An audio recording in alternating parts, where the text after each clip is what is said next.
กับสวัสดีมาจุกุจุกคนมื้อนี้มาเจ็บซองบะซอนหาอยู่หากินคือเก่ามื้อนี้บะซอนได้เฮาปลาหากินกับบ่าวผู้ไทยว่าสิมานหรือบ่มานติดตามรับชมนำกันท่านผู้ชม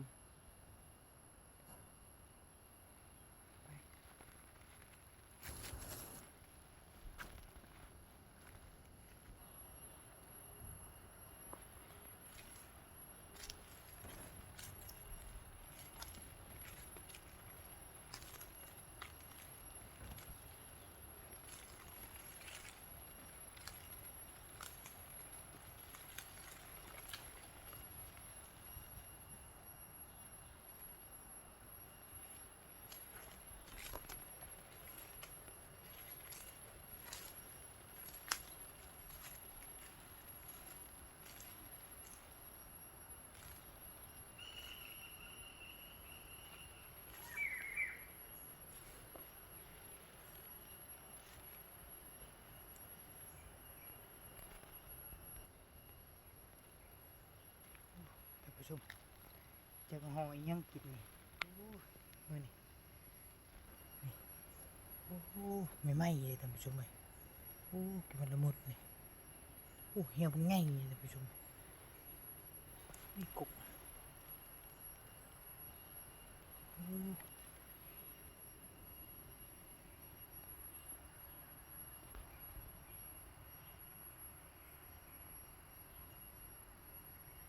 นี่หอยนี่นั่นมีหอยกระเหาะ ยันหอยกระหอมหม้อท่านผู้ชมเอ้ยเบิ่งหอยใหญ่หนึงมันกัดนี่โอ้กินใหม่ๆนี่โอ้แดงๆคือที่คือมากเนี่ย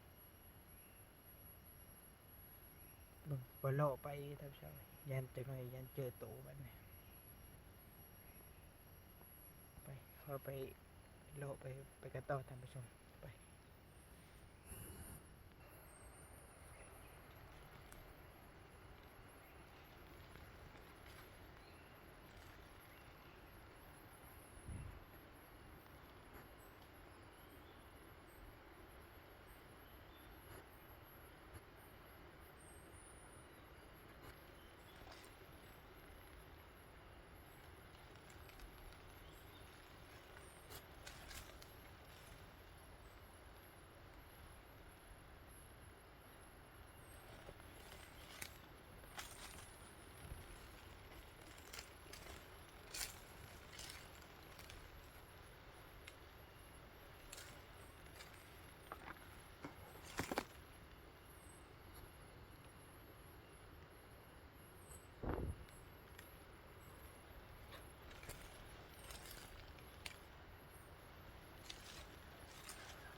โอ้ยท่านผู้ชมเอ้ยไปเมื่อกี้เจอกระหอมหม้อมีท่านหญิงจำโอ้ใหญ่นี่นี่นี่ไตขึ้นนี่กบนี่กบไม่ตัวนี้ท่านผู้ชมเอ้ย โอ้ยได้คือเฮาน่ะมันกินมะไม้ท่านผู้ชมเลยโอ้ยบ้งมันขึ้นทางถึงเพื่อท่านผู้ชมเลยยันมันไปหาเจ้าบ่าวผู้ไทยบ่ได้ไปต่อ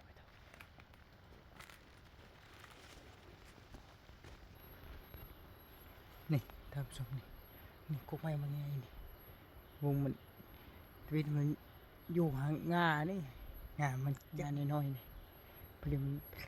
เห็นบ่าวช้อนมาแล้วก็มันแล่นกระถึงเลยโค้งพุ่น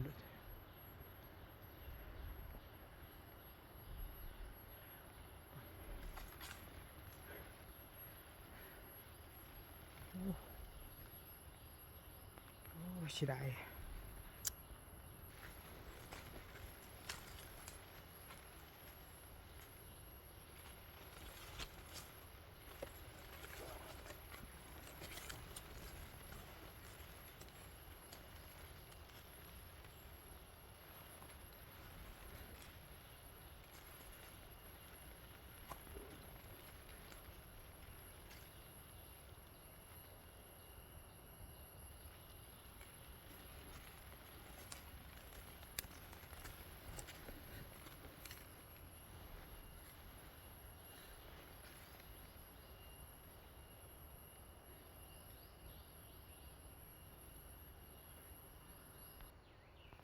โอ้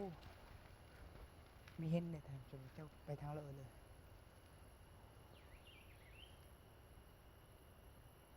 โอ้เสียดายเลยโอ้เมื่อยแล้วแต่ผู้ชมเจ้าไปทางเลอะเลย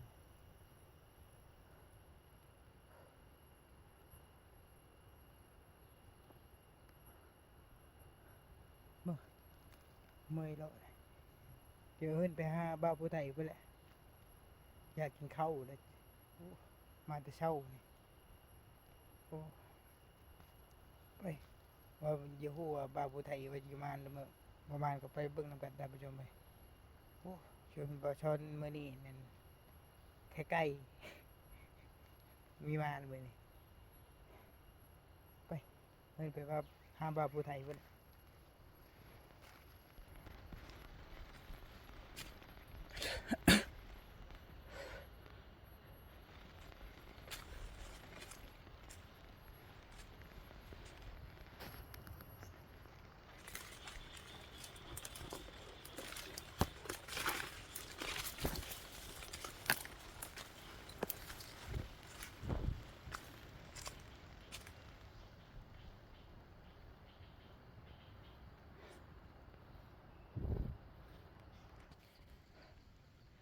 คือหมายพอดเบาไปไทยใช่ไหมเจอจะขู่เปิดทำชุบไว้นี่มาหูเนี่ยจะขู่อ้นจะหูนูมันอัดดังมาอยู่ทำชุบเมื่อวันคันว่าเมนหูอ้นนี่แหละคันนั้นเลยชิชนเบาผู้ไทยมาคุดทำชุบไว้มาหูเลยหูมือมือทำชุบไว้เห็นหูอ้นเลยทำชุบไว้โอ้เมนได้ทำชุบไว้หูอ้น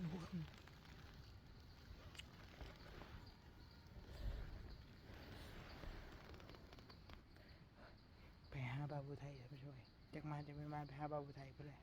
คันนอนไม่ได้ก็ อื่นขึ้นมาคุดอีกกับบาผู้ไทยนี่ไปหูจะขู่มันเลย